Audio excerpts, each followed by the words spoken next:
नमस्कार विद्यार्थी मित्रांनो, माझं नाव प्रशांत सोनुने आणि स्वागत आहे तुमचं माझं युट्यूब चॅनल आयटी इन्स्ट्रक्टर प्रशांतवरती.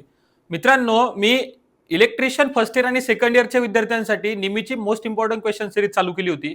त्यापैकी इलेक्ट्रिशियन फर्स्ट इयरचं ते 5वं मॉड्यूल आहे मॅग्नेटिझम आणि कॅपॅसिटर. त्याचा पहिला पार्ट मी माझ्या चॅनलवरती ऑलरेडी अपलोड केलेला आहे आणि या आधीचे जे 4 मॉड्यूल होते ते सुद्धा चॅनलवरती अपलोड केलेले आहेत. आज आपण त्याचा मॉड्यूल 5 मॅग्नेटिझम अँड कॅपॅसिटर याचा सेकंड पार्ट बद्दल डिस्कस करणार आहोत. या आधीचा पार्ट जर तुम्ही बघितला नसेल तर आधी तो पार्ट बघून घ्या. त्याच्यानंतरचे क्वेश्चन आपण आजच्या व्हिडिओमध्ये डिस्कस करणार आहोत. बघा, या आधीचे 19 क्वेश्चन मी कालच्या व्हिडिओमध्ये डिस्कस केले होते. आजचा बघा क्वेश्चन नंबर 20 काय म्हणतो, what is the effect of surrounding metal place in a magnetic field. म्हणजे जर समजा मी सांगायला गेलो, समजा इथं काय अशी एक मॅग्नेटिक फील्ड आहे. या मॅग्नेटिक फील्ड मध्ये काय केलं, तुम्ही एक मेटलचा तुकडा जर का ठेवला किंवा मेटल ठेवलं तर याचा इफेक्ट काय होईल असं त्यांचं म्हणणं आहे. बघा, जर तुम्ही कोणत्याही एखाद्या मेटलला जर का मॅग्नेटिक फील्ड मध्ये ठेवलं ना तर मॅग्नेटिक फील्ड अशी रिव्हॉल्विंग राहते. मग या मॅग्नेटिक फील्ड रिव्हॉल्विंग राहते, त्यामुळे काय होत असतं की या मॅग्नेटमध्ये किंवा या मेटलमध्ये म्हणू आपण नाही का, जो राऊंड शेपचा असा एक नाही का राऊंड काय म्हणतात करंट प्रोड्यूस होत असतो. मग ह्याच राऊंड वाल्या करंटला आपण ईडी करंट म्हणतो आणि हाच ईडी करंट प्रोड्यूस होतो. कशामुळे, ज्यावेळेस तुम्ही एखादा मेटल एखाद्या मॅग्नेटिक फील्डमध्ये ठेवता त्यावेळेस त्या मेटलमध्ये साध्या भाषेमध्ये सांगायचं म्हटलं तर ईडी करंट प्रोड्यूस होत असतो. म्हणजे बघा, हिस्टेरिसिस लॉ हा लॉस आहे हिस्टेरिसिस, आणि ईडी करंटचा सुद्धा एक लॉस असतो. आणि याचमुळे काय होत असतं, ईडी म्हणजे हा जो करंट डेव्हलप होतो ना त्या मेटलमध्ये, त्याचमुळे ईडी करंट लॉस होत असतो. जर तुम्ही मॅग्नेटिक लॉस मध्ये शिकले असेल तर, म्हणजे हिस्टेरिसिस लॉस नाही, स्किन इफेक्ट नाही. ऑप्शन नंबर सी बघा, ईडी करंट म्हणजे काय होतं, ते जर एखादा मेटल तुम्ही मॅग्नेटिक फील्ड मध्ये ठेवला तर त्याच्यात ईडी करंट प्रोड्यूस होत असतो. क्वेश्चन नंबर 21 बघा, in which device the air capacitor are use. बघा, काही क्वेश्चन असे असतात की ज्याचं आपण लॉजिकली एक्सप्लेनेशन करू शकतो आणि काही क्वेश्चन असे असतात की जे तुम्हाला पाठच करावं लागतील. मग आता बघा, यांनी काय विचारलं की असा कोणता डिव्हाइस आहे ज्या यंत्रामध्ये आपण काय वापरतो, एअर कॅपॅसिटर वापरतो. आणि याचं डायरेक्ट उत्तर लक्षात आलं की जे रेडिओ रिसिव्हर वगैरे असतात ना, तुम्ही जुन्या काळात रेडिओ बघितले असेल किंवा आताही जे रेडिओ स्टेशन वगैरे असतात तिथे रेडिओ रिसिव्हर जे असतात त्या रेडिओ रिसिव्हर मध्ये आपण जो एअर कॅपॅसिटर काय असतो, एअर कॅपॅसिटर वापरत असतो. म्हणजे ऑप्शन नंबर डी या प्रश्नाचं बरोबर उत्तर आहे. नंतरचा क्वेश्चन बघा, question number 22, what will happen. त्यांचं काय म्हणणं आहे की व्हॉट विल हॅपन ही polarise electrolytic capacitor are reversely connected. म्हणजे ध्रुवीकृत इलेक्ट्रोलिक कॅपॅसिटर उलटे जोडल्यास काय होईल. आता पोलराइज कॅपॅसिटर म्हणजे काय असतो मी हे सांगतो पहिले तुम्हाला. बघा, आपला समजा असा आपल्या घरात एक कॅपॅसिटर आहे, त्या कॅपॅसिटरला 2 वायर राहतात. मग जो आपल्या घरातला कॅपॅसिटर आहे ना, आपल्या घरातल्या कॅपॅसिटरला प्लस मायनस वायर राहत नाही. म्हणजे तुम्ही जर का आपल्या घरातला म्हणल्यापेक्षा फॅनला जो तुम्ही कॅपॅसिटर वापरता तो जो कॅपॅसिटर त्याला प्लस मायनस वायर असतो का, नसतो. म्हणजे त्याला तुम्ही कसंही कनेक्ट करा रे, त्याला आधीचा वायर म्हणजे तुम्ही त्या फॅनच्या पहिल्या टर्मिनलला लावा, नंतर दुसरा वायर दुसरा लावा किंवा इंटरचेंज करून लावा. याला काय म्हणतो आपण, याला डायरेक्शन डिपेंड करत नाही, डायरेक्शनवरती डिपेंड करत नाही. म्हणजे तुम्ही कसा जरी कनेक्ट केला ना तरी कॅपॅसिटर चालतो. पण जे इलेक्ट्रॉनिक्स मध्ये जे कॅपॅसिटर असतात छोटे छोटे, ज्याला इलेक्ट्रोलाइटिक कॅपॅसिटर म्हणतो, त्या इलेक्ट्रोलाइटिक कॅपॅसिटरला नाही का पोलराइज कॅपॅसिटर असतात. आता पोलराइज म्हणजे काय, त्याच्यात एक पॉझिटिव्ह निगेटिव्ह अशी पोलॅरिटी ठरलेली असते. आणि जर तुम्ही त्या म्हणजे बघा, पॉझिटिव्हला पॉझिटिव्ह कनेक्ट करावा लागतो समजा एक्झाम्पल, आणि निगेटिव्हला निगेटिव्ह कनेक्ट करावा लागतो. जर तुम्ही उलटा कनेक्ट केला, म्हणजे त्या समजा तुम्हाला पहिल्या पॉईंटला पॉझिटिव्ह लावायचा होता, दुसऱ्या पॉईंटला निगेटिव्ह लावायचा होता, तुम्ही पहिल्या पॉईंटला निगेटिव्ह दुसऱ्या पॉईंटला पॉझिटिव्ह लावलात, काय होतं, रिव्हर्स पोलॅरिटी झाली. आणि रिव्हर्स पोलॅरिटी झाल्यामुळे काय होतं की त्याच्या भोवती पोटेन्शियल डिफरन्स अक्रॉस होतो आणि तो पोटेन्शियल डिफरन्स एवढा वाढतो की नंतर काय होतं, कॅपॅसिटर हिट व्हायला लागतो आणि हिट होऊन तो कॅपॅसिटर काय होतो असतो म्हणजे ब्लास्ट होतो किंवा त्याला डॅमेज होण्याची शक्यता असते. म्हणजे जर पोलराइज कॅपॅसिटर असेल तर त्याची पोलॅरिटी बघूनच तुम्हाला काय करावं लागतं, तो कनेक्ट करावा लागतो. मग आन्सर बघा, नो इफेक्ट ऑन कॅपॅसिटर. बघा, कॅपॅसिटर पोलराइज आहे त्याच्यामुळे इफेक्ट तर होणार. मग काय होणार, नो इफेक्ट तर होणार म्हणजे येणार नाही. Explode due to the excessive heat, बरोबर आहे. म्हणजे तो काय होणार, जास्त गरम होऊन काय होऊ शकतो, तुमचा तो कॅपॅसिटर तो ब्लास्ट होऊ शकतो. बाकी current reduces in a circuit, value of capacitance will increase. Value of capacitance depend करते, तुम्ही एकदा जो कॅपॅसिटर बनवला त्याच्यात त्याची व्हॅल्यू ऑफ कॅपॅसिटन्स तुम्हाला बदलता येत नाही. आणि सोबत करंट रिड्यूसचा प्रश्नच नाही, कारण तो कॅपॅसिटर म्हणजे रिव्हर्सली कनेक्ट केला तर करंट फ्लोच होणार नाही. करंट रिड्यूस होणं म्हणजे कमी होणार का नाही, करंटच त्याच्यातून जाणार नाही. मग ते काय होणार, तो काय होणार, ब्लास्ट होऊ शकतो आपला. क्वेश्चन नंबर 23 बघा, in which of the diamagnetic substance. आता बघा, कालच्याही लेक्चरमध्ये मी तुम्हाला 3 टाईपचे सबस्टन्स सांगितले. एक असतं डायमॅग्नेटिक, एक असतो डायमॅग्नेटिक, नंतर असतो पॅरामॅग्नेटिक आणि नंतर असतो फेरोमॅग्नेटिक. आता पॅराफेरो म्हणजे काय की जो सरळ साध्या भाषेत आता एक सांगतो मी तुम्हाला. असा समजा तुम्ही काय केला की एखादा सबस्टन्स आहे त्याला जर का तुम्ही मॅग्नेट जवळ ठेवलं, कशाजवळ ठेवलं, मॅग्नेट जवळ जर का त्याला ठेवलं, मॅग्नेट जवळ ठेवल्यानंतर तो जर का मॅग्नेटकडे अट्रॅक्ट होत नसेल, अट्रॅक्ट होते तो नाही, तर तो असतो डायमॅग्नेटिक सबस्टन्स. तो अट्रॅक्ट होतो पण खूप कमी प्रमाणात अट्रॅक्ट होतो. जर अट्रॅक्ट होत असेल, अट्रॅक्ट होतो का होतो पण कमी प्रमाणात होतो, तो असतो पॅरामॅग्नेटिक. आणि जो अट्रॅक्ट खूप फुल्ली प्रमाणात अट्रॅक्ट होतो, जसं आपण लोखंड वगैरे बघा मॅग्नेट जवळ ठेवलं लगेच तो अट्रॅक्ट होतो आणि खूप जास्त प्रमाणात त्याच्याकडे अट्रॅक्ट होत असेल तर त्याला आपण फेरोमॅग्नेटिक म्हणतो.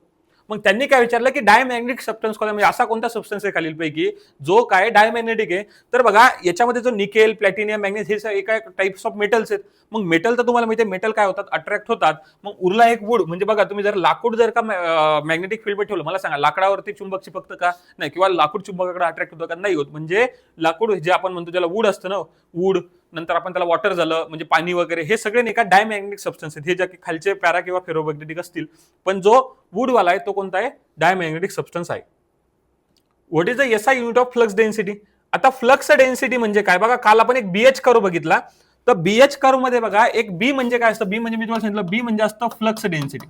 काय असतं बी म्हणजे फ्लक्स डेन्सिटी. आणि फ्लक्स डेन्सिटीचा फॉर्म्युला लक्षात राहू द्या, कोणतीही डेन्सिटी असो, बी इज इक्वल टू फ्लक्स म्हणजे कशाची डेन्सिटी आहे, फ्लक्सची, आणि डिवाइड बाय एरिया करायचं.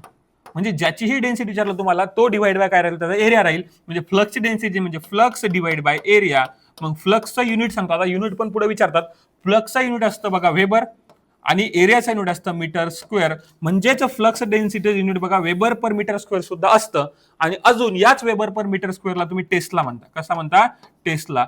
म्हणजे याच वेबर पर मीटर स्क्वेअरला तुम्ही याचं युनिट टेस्ला पण, म्हणजे याचा युनिट जे असतं ना हे वेबर पर मीटर स्क्वेअर किंवा टेस्ला तुम्ही म्हणू शकता. म्हणजे फ्लक्स डेन्सिटीचं युनिट आहे.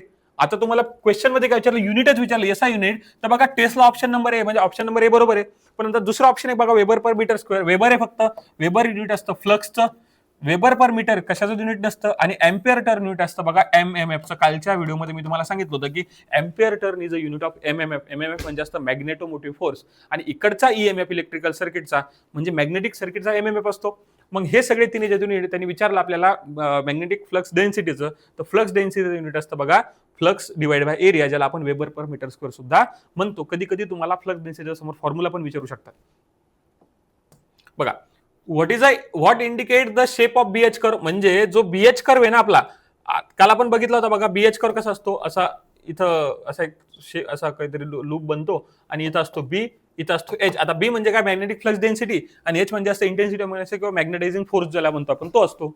मग त्यांचं म्हणणं काय, हा जो शेप आहे ना, आता तो व्यवस्थित नाही याला, पण हा शेप काय इंडिकेट करतो त्या मटेरियलचा. आता बघा बी म्हणजे असतं फ्लक्स डेन्सिटी. फ्लक्स डेन्सिटी म्हणजे मॅग्नेटिक सर्किटचं झालं. आणि एच म्हणजे सुद्धा मॅग्नेटिक फील्ड इंटेन्सिटी असते, मग इंटेन्सिटी ऑफ मॅग्नेटायझेशन ज्याला आपण म्हणतो. मग मला सांगा ह्या दोन्ही मॅग्नेटिक टर्म्स आहेत. आणि जो बीएच कर्व असतो ना, तो बीएच कर्व शो करत असतो मॅग्नेटिक प्रॉपर्टी ऑफ मटेरियल. म्हणजे तुमच्या जे मटेरियल आहे, जसं बघा मॅग्नेटिक प्रॉपर्टी त्याच्या कशा आहेत ते शो करण्यासाठी आपण बीएच कर्व वापरतो. इलेक्ट्रिकल प्रॉपर्टी म्हणजे बघा, जर तुम्ही बघितलं असेल एखाद्या कंडक्टरमधून करंट किती फ्लो होतो, व्होल्टेज वाढवल्यानंतर करंट कसा होतो, रेजिस्टन्सवर काय परिणाम होतो, ज्याला आपण व्होल्टेज आणि ओम्स लॉचा जो ग्राफ असतो ना त्याला आपण तो इलेक्ट्रिकल प्रॉपर्टी झाली. तसंच जो बीएच कर्व असतो ना तो मॅग्नेटिक प्रॉपर्टी शो करत असतो, कोणाची, त्या मटेरियलची. रिलक्टन्स ऑफ मटेरियल शो करत नाही. Field intensity of the substance, त्याच्यात एक पार्ट फील्ड इंटेन्सिटीचा. Magnetic properties of the material म्हणजे ऑप्शन नंबर सी या प्रश्न करणार बरोबर उत्तर, की बीएच कर्व तुमचा काय करणार, magnetic properties of material show करत असतो. Which electrical quantity is directly proportional to the eddy current. आता बघा मी तुम्हाला सांगितलं होतं की ज्या वेळेस नाही का आपण एखादा मेटल कशामध्ये ठेवतो, मेटल आपण प्लेस करतो एखाद्या मॅग्नेटिक फील्डमध्ये. एखाद्या मॅग्नेटिक फील्डमध्ये समजा हिशी काहीतरी मॅग्नेटिक फील्ड आहे आणि इथं तुम्ही काय केलं, मेटल प्लेस केला. इथं काय केलं रे, एखादा मेटल प्लेस केला. तर तो मेटल प्लेस केल्यानंतर बघा हा मेटल इथं प्लेस केल्यानंतर याच्यामध्ये नाही का ईडी करंट म्हणजे भवरा. ईडी म्हणजे काय असतं, भवरा असा गोल गोल गोल गोल फिरणारा जो करंट असतो ना त्याला आपण ईडी करंट म्हणतो. मग तो ईडी करंट प्रोड्यूस होतो त्या मेटलमध्ये. तर मग तो कशावरती डिपेंड करतो असं त्यांचं म्हणणं आहे. तर बघा ऑप्शन नंबर आहे व्होल्टेज, करंट, फ्रिक्वेन्सी आणि रेजिस्टन्स. आता कशावरती डिपेंड करतो त्याच्यासाठी आपल्याला त्याचा फॉर्म्युला माहिती पाहिजे. मग ईडी करंटचा फॉर्म्युला असतो बघा K F square B square T square upon V. मग आता एफ के असतो कॉन्स्टंट, एफ म्हणजे असतं फ्रिक्वेन्सी ऑफ मटेरियल किंवा जी फ्रिक्वेन्सी जे आपल्या frequency of material sorry frequency of जो आपला ज्या मॅग्नेटिक फील्डची जी फ्रिक्वेन्सीला फ्रिक्वेन्सी म्हणतो. बी एम, आता बी मी आता सांगितलं, बी म्हणजे असतं magnetic flux density. Magnetic flux डेन्सिटीवरती डिपेंड करतो. टी म्हणजे असतं थिकनेस, बघा टाइम वगैरे वाटू शकतो मला, पण टी म्हणजे काय असतं, थिकनेस ऑफ मटेरियल. आणि व्ही म्हणजे असतं व्हॉल्यूम ऑफ मटेरियल. म्हणजे जर जेवढा तो जाड काय राहील, जेवढा थिकनेस त्याचा जास्त तेवढा ईडी करंट जास्त. म्हणून बघा आपण जे ट्रान्सफॉर्मर वगैरे असतं, ट्रान्सफॉर्मर असो किंवा कोणती मोटर असो, त्याला काय करतो आपण, त्याला आपण काय म्हणतो, मटेरियलला नाही का आपण लॅमिनेटेड कोर यूज करतो. लॅमिनेटेड कोर यूज करतो म्हणजे पूर्ण जास्त थिक, जास्त जाडवाला कोर न वापरता आपण काय करतो, त्याच्या चकत्या करतो, म्हणजे त्याच्या प्लेट्स करतो आणि त्याला काय करतो, एकत्र जोडतो. म्हणजे त्याच्यामुळे काय होतं, थिकनेस कमी होते आणि थिकनेस कमी झाली म्हणजे ईडी करंट लॉस कमी होतो. आपण बघा क्वेश्चन आहे, ईडी करंट लॉसला कमी करण्यासाठी आपण काय करतो, तर लॅमिनेटेड कोर यूज करत असतो. लॅमिनेटेड कोर काय यूज करतो, कारण लॅमिनेटेड कोरमुळे थिकनेस कमी होते आणि थिकनेस कमी झाला म्हणजे बघा तुमचा ईडी करंट लॉस काय होणार, कमी होणार. तर त्यांनी आपल्याला प्रश्न विचारला की खालीलपैकी कोणत्या क्वांटिटीवर ईडी करंट लॉस डिपेंड करत असतो. व्होल्टेजवरती डिपेंड करत नाही, करंटवरती डिपेंड, तो डिपेंड करत असतो बघा फ्रिक्वेन्सीवरती ईडी करंट लॉस डिपेंड करत असतो. म्हणजे ऑप्शन नंबर सी या प्रश्न करणार बरोबर उत्तर राहणार. बघा question number 27, which is the cause of changing permeability, म्हणजे परमिएबिलिटी बदलण्याचं कारण काय म्हणते. बघा आता परमिएबिलिटी म्हणजे काय असतं, परमिएबिलिटी म्हणजे असतं म्यू. आता म्यू म्हणजे काय, म्यू म्हणजे असतं परमिएबिलिटी, म्हणजे एखाद्या मटेरियल मधून तुमची किती मॅग्नेटिक फील्ड जास्तीत जास्त असतं. बघा जसं आपली कंडक्टिव्हिटी असते, एखाद्या कंडक्टरची कंडक्टिव्हिटी चांगली असायला पाहिजे, तसंच एखाद्या मॅग्नेटिक मटेरियलची परमिएबिलिटी चांगली असायला पाहिजे, जेणेकरून मॅक्झिमम फ्लक्स त्याच्यातून जाईल. जे आपण कोर वगैरे वापरतो, ट्रान्सफॉर्मर असेल तर ट्रान्सफॉर्मरच्या किंवा मशीनच्या ज्या कोर वापरतो, त्या कोरचं जे मटेरियल असतं ना, त्याची परमिएबिलिटी कशी असते, हाय असते. परमिएबिलिटी कशी असते, हाय असते. आणि परमिएबिलिटीचा रिलेशन दाखवण्याचा फॉर्म्युला आहे B is equal to mu into H. बघा आता आयटीआय मध्ये तुम्हाला हा शिकायला कमी पडतो, पण ज्या वेळेस तुम्ही कॉम्पिटेटिव्ह मध्ये जाता ना, कॉम्पिटेटिव्ह मध्ये या क्वेश्चन म्हणजे या फॉर्म्युल्यावरती भरपूर क्वेश्चन तुम्हाला दिसतील. मग बी म्हणजे असतं फ्लक्स डेन्सिटी, म्यू म्हणजे असतं परमिएबिलिटी, एच म्हणजे असतं इंटेन्सिटी ऑफ मॅग्नेटायझेशन. तर जे तुमचा म्यू असतं ना, ही म्यू डिपेंड कर. बघा आता आपल्याला म्यू फॉर्म्युला फाइंड करायचंय, तर म्यू इज इक्वल टू काय येईल, mu is equal to B upon H. म्हणजे तुमचा जो मॅग्नेटिक फ्लक्स डेन्सिटी असेल, त्या मॅग्नेटिक फ्लक्स डेन्सिटीवरती तुमच्या म्यूची व्हॅल्यू डिपेंड करत असते. म्हणजे flux density option number B या प्रश्नाचं करणार बरोबर उत्तर राहणार. बघा question number 28, which type of capacitor use in space electronics.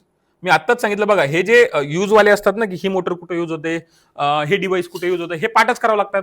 मग त्यांनी काय विचारलं की जो स्पेस कॅपॅसिटर असतो, स्पेस इलेक्ट्रॉनिक्स साठी कोणत्या प्रकारचा कॅपॅसिटर वापरला जातो, तर बघा स्पेस इलेक्ट्रॉनिक्स साठी इलेक्ट्रो टायटेनियम टाईपचा कॅपॅसिटर तिथं वापरला जातो. म्हणजे ऑप्शन नंबर डी या प्रश्नाचं बरोबर उत्तर आहे. क्वेश्चन नंबर 29 बघा, which effect of electrolytic capacitor open circuit fault occur. आता बघा फॉल्ट दोन प्रकारचे होतात कोणत्याही कॅपॅसिटर किंवा कोणत्याही डिव्हाइस मध्ये, त्याला आपण असं समजून घेऊ. बघा समजा मी काय केलं, एखादं सर्किट आहे, या सर्किटमध्ये असा कॅपॅसिटर जोडलेला आहे. बघा आता ही आपण कॅपॅसिटर जोडला याच्यामध्ये, तर हा जो कॅपॅसिटर असतो ना, हा कॅपॅसिटर आता कनेक्टेड आहे. आपण याला सगळं डिव्हाइस कन्सिडर करू आणि याच्यातून काय होतो, करंट फ्लो होत असतो. मग दिसायला जरी हा ओपन सर्किट असला तर याच्या आतून करंट फ्लो होतो. जर त्यांचं म्हणणं काय, जर हा कॅपॅसिटर समजा ओपन सर्किट झाला, म्हणजे इथं बघा ओपन सर्किट झाल्यामुळे तो ओपन सर्किट सारखं काम करेल. आणि जर कॅपॅसिटर ओपन सर्किट झाला, तर ओपन सर्किट झाल्यामुळे कॅपॅसिटर सर्किटमध्ये जर ओपन झाला समजा, तर तो कामच करणार नाही. म्हणजे तेच विचारताना की एखाद्या कॅपॅसिटर ओपन सर्किट फॉल्ट झाल्यास इलेक्ट्रोलाइटिक कॅपॅसिटरचा काय परिणाम होतो, तर तो फंक्शनच करणार नाही. म्हणजे ऑप्शन नंबर म्हणजे तो कामच करणार नाही. मग बघा जर it will burst at once, तो एकाच वेळी फुटेल. हा फुटला केव्हा असतं, मी तुम्हाला सांगितलं बघा आधीच्या क्वेश्चन मध्ये सांगितलं, ज्यावेळेस जर का पोलराइज कॅपॅसिटर असेल आणि तुम्ही रिव्हर्स डायरेक्शन जर का कनेक्ट केला, तो काय होतो, फुटू शकतो. बरोबर. इट विल बिकम लीकी, म्हणजे तो करंट लीक केव्हा होईल, बघा जर शॉर्ट सर्किट वगैरे फॉल्ट झाला असता ना, त्याच्यातून किंवा जे आपण जे मध्ये डायइलेक्ट्रिक मटेरियल वापरतो त्या कॅपॅसिटरच्या मध्ये असं डायइलेक्ट्रिक मटेरियल वापरतो, ते डायइलेक्ट्रिक मटेरियलचा इन्सुलेशन रेजिस्टन्स जर का कमी झाला, तर तो करंट का लीक होतो, तो तेव्हा म्हणजे ते डिपेंड करतं dielectric material. Function normally function करेल कर नाही. जर ओपन झाला त्याच्यातून करंटच फ्लो होणार नाही, करंट फ्लो होणार नाही म्हणजे तो काय करणार, फंक्शन करणार नाही, तो कामच करणार नाही. म्हणजे ऑप्शन नंबर ए या प्रश्नाचं बरोबर उत्तर आहे. क्वेश्चन नंबर 30 बघा, what will be the change of value capacitance if the distance between two plates are decreases. म्हणजेच आता इथं काय दिलं की कॅपॅसिटन्स मधल्या प्लेटचं अंतर काय झालं, कमी झालं, आणि अंतर कमी झाल्यामुळे कॅपॅसिटन्सच्या मूल्यात काय परिणाम होतो. आता मी कालच्या लेक्चरमध्ये तुम्हाला बघा, याच्या आधीच्या पार्ट 1 मध्ये मी कॅपॅसिटन्सचे दोन फॉर्म्युले सांगितले, Q is equal to C V, म्हणजे आपण capacitance is equal to Q upon V हा वाला एक फॉर्म्युला सांगितला होता. हा कॅपॅसिटन्सचा फॉर्म्युला असतो. आणि कॅपॅसिटन्सचा अजून दुसरा एक फॉर्म्युला सांगितला, तो फॉर्म्युला काय होता, तो फॉर्म्युला होता C is equal to epsilon A upon D. A म्हणजे एरिया ऑफ प्लेट आणि डी म्हणजे डिस्टन्स बिटवीन प्लेट. मग त्यांनी काय विचारलं की काय केलं, capacitance of distance between plates are decreases, म्हणजे डिस्टन्स काय केलं त्यांनी, कमी केलं. मला सांगा डिस्टन्स कमी केलं, इन्व्हर्सली प्रोपोर्शनल आहे, तर आपला कॅपॅसिटन्स काय होणार, इन्क्रीज होणार. डिस्टन्स कमी झालं कॅपॅसिटन्स इन्क्रीज होणार, एरिया वाढला असता तर कॅपॅसिटन्स वाढला असता, किंवा एरिया कमी झाला असता कॅपॅसिटन्स कमी झाला असता. पण त्यांनी विचारलं डिस्टन्स बद्दल. डिस्टन्स कमी झालं तर आपल्या काय कॅपॅसिटन्स होणार, इन्क्रीज होणार. म्हणजे बिकम झिरो का नाही, रिमेन सेम, सेम राहणार नाही, कारण डिस्टन्स काय झालं, कमी झालं, डिक्रीज होणार नाही, तो होणार इन्क्रीज. म्हणजे ऑप्शन नंबर डी या प्रश्नाचं काय बरोबर उत्तर आहे. का बरं बरोबर आहे, कारण हे फॉर्म्युल्यावरती डिपेंड करतं, आणि हे दोन्हीच्या दोन्ही फॉर्म्युले कालही एक्सप्लेन केले, आणि हे दोन्ही फॉर्म्युले कॅपॅसिटन्ससाठी महत्वाचे, हे लक्षात राहू द्या.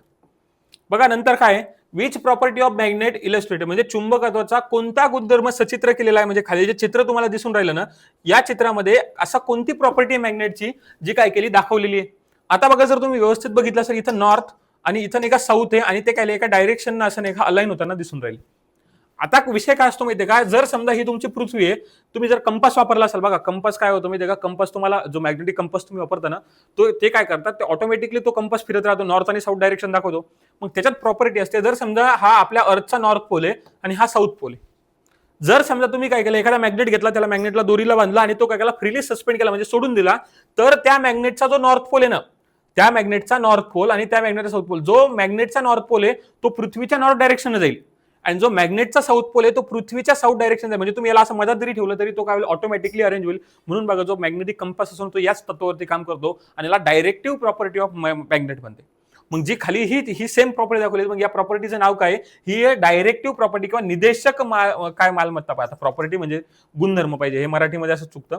प्रॉपर्टी म्हणजे तो गुणधर्म पाहिजे, म्हणजे जे निर्देशक काय म्हणजे गुणधर्म आहे, म्हणजे तो काय होतो, पृथ्वीच्या नॉर्थ डायरेक्शन नॉर्थ पोल आणि पृथ्वीच्या south direction south pole align होतो. याच प्रॉपर्टीला डायरेक्टिव्ह प्रॉपर्टी म्हणते, आणि याचाच वापर करून आपण जो मॅग्नेटिक कंपास असतो ना, जो दिशादर्शक तुम्ही बघितलं असेल लहानपणी किंवा मोबाईलमध्ये तुमच्या, बघा जर कंपास तुम्ही खोलला तर नॉर्थ नॉर्थ साऊथ साऊथ दाखवतं, तर याच प्रॉपर्टीचा वापर करून काय होत असतं, तुम्हाला कंपास वगैरे काय होतं आपण बनवत असतो.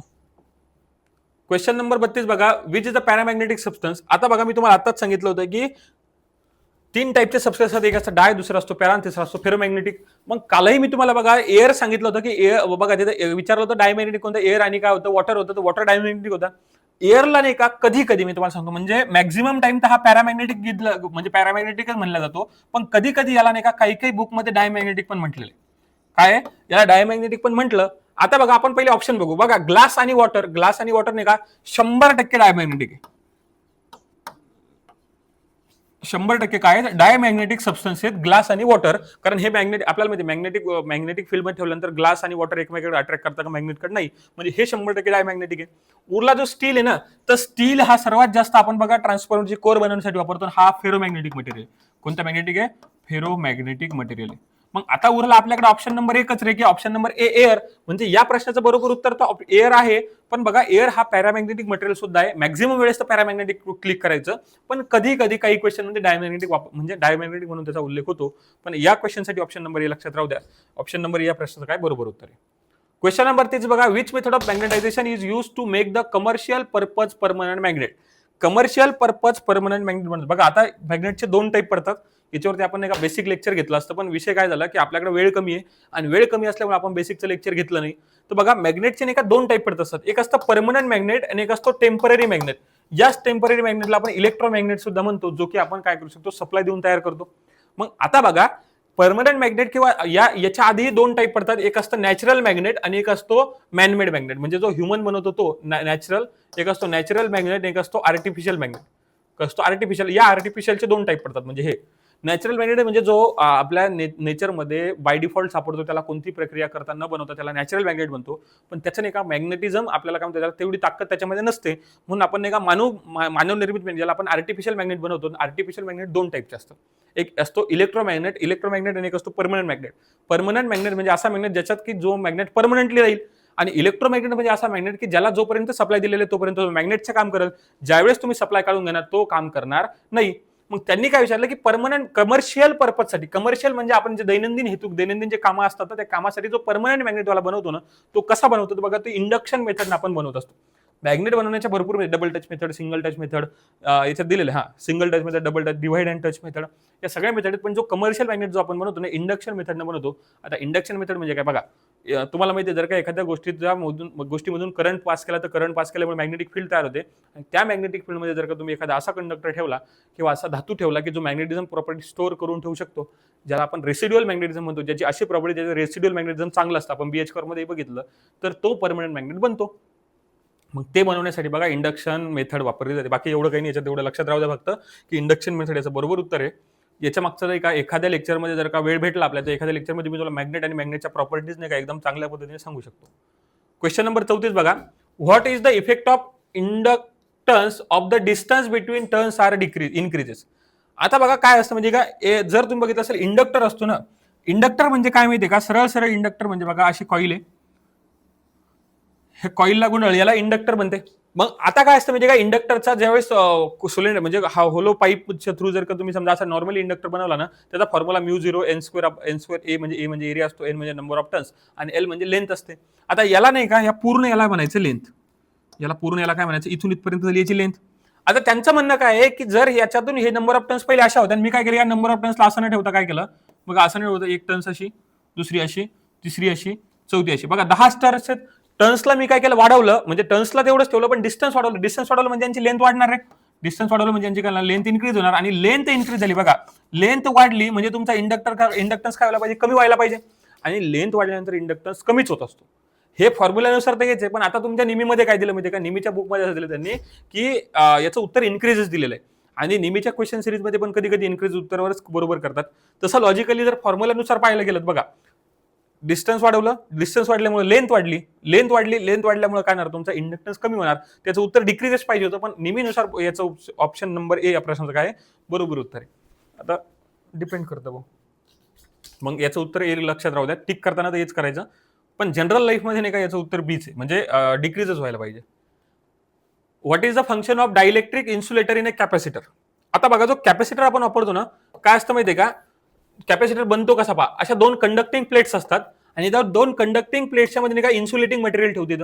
मग आता यालाच बघा, हे मी तुम्हाला सांगितलं डिस्टन्स ए म्हणजे एरिया प्लेट, मग कॅपॅसिटरचा फॉर्म्युला C = εA/d हाच फॉर्म्युला असतो ना. मग बघा यांचं म्हणणं काय की जे डायइलेक्ट्रिक इन्सुलेटर जे मधात ठेवतो ना आपण, जे हे वाला ठेवलं, याचं नेमकं काय काम असतं. आता याचं काय काम असतं म्हणजे की या 2 प्लेटला सेपरेट करण्याचं काम असतं आणि prevent the any current flow between 2 plates. म्हणजे जर का या 2 प्लेट्स ना, या 2 प्लेट्समध्ये कोणताही प्रकारचा करंट फ्लो नाही झाला पाहिजे, त्याच्यासाठी आपण इथे काय ठेवत असतो, जे इन्सुलेटिंग मटेरियल ठेवतो. जर झाला समजा तर शॉर्ट होईल, फॉल्ट होईल त्याच्यात, म्हणून ऑप्शन नंबर बी या प्रश्नाचं बरोबर उत्तर आहे. आता बघा इन्क्रीजेस स्ट्रेंथ ऑफ कॅपॅसिटन्स नाही, स्ट्रेंथ ऑफ कॅपॅसिटन्स इन्क्रीज करण्यासाठी बघा डिस्टन्स बिटवीन काय केलं, कमी केलं तर कॅपॅसिटन्स वाढतो, हे करतो, पण मेन याचा मागचा पर्पज काय असतो की prevent current flow between 2 plates. आता बघा ते protect from short circuit between 2 plates, हे पण उत्तर बरोबर असतं.